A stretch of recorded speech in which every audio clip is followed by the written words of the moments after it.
दोस्तों, हमने अपने जीवन में कभी न कभी तो दान दिया ही है। जो दान हम कर्तव्य समझकर बिना किसी अहंकार के निस्वार्थ मन से देते हैं, वास्तव में वही सच्चा दान है। किसी ने क्या खूब कहा है, ज्ञान वही जिसका बखान न हो और दान वही जिसमें देने का अभिमान न हो।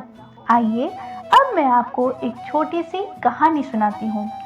एक समय की बात है जब महात्मा बुद्ध अपने शिष्यों के साथ भ्रमण करते हुए एक राजगृह में जाते हैं। वहां पहुंचकर बुद्ध एक पेड़ के नीचे चबूतरे पर बैठ जाते हैं।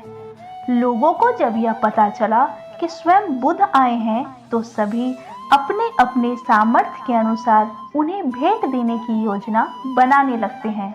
वहां का राजा भी हीरे, मोती और रत्न बुद्ध को भेंट करता है। राजा के बाद मंत्री, साहूकार, सेठ और भी अनेक लोग बुद्ध को कीमती वस्तुएं उपहार के रूप में भेंट करते हैं। बुद्ध भेंट की गई सभी उपहारों को स्वीकार करने के लिए एक हाथ उठा देते हैं। तभी वहां एक बूढ़ी औरत आती है। वह बुद्ध को प्रणाम करते हुए बोलती है, भगवान, मैं सालों से भिक्षा मांग कर खाती हूँ। आज मुझे भिक्षा में यह सेब मिला।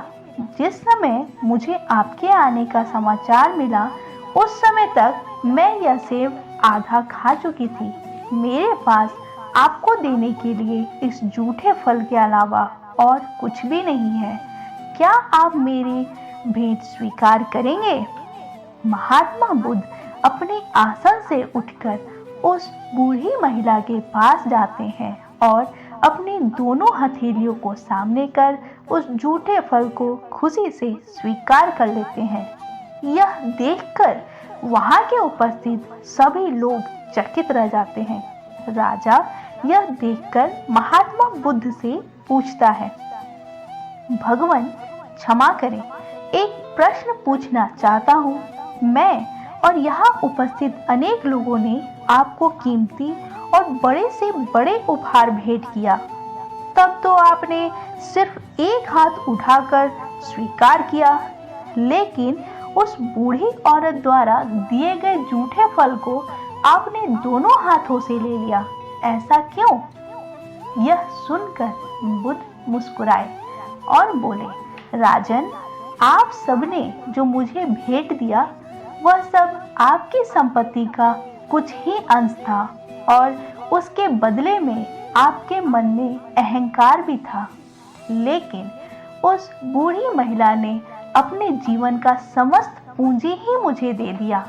फिर भी उनके मुख पर कितनी विनम्रता, करुणा और शांति है।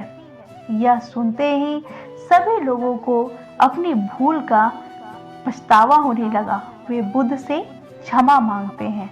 दोस्तों, इस कहानी से हमें यह सीख मिलती है कि यदि हम किसी को दान दें तो वह सच्चे मन से देना चाहिए, किसी दिखावे में नहीं। आपको यह कहानी कैसी लगी, इसके लिए हमें कमेंट करके बताएं। हमारे चैनल को लाइक, शेयर और सब्सक्राइब करें। मैं फिर मिलूंगी एक नई कहानी के साथ। तब तक के लिए अपना ख्याल रखें और खुश रहें। धन्यवाद।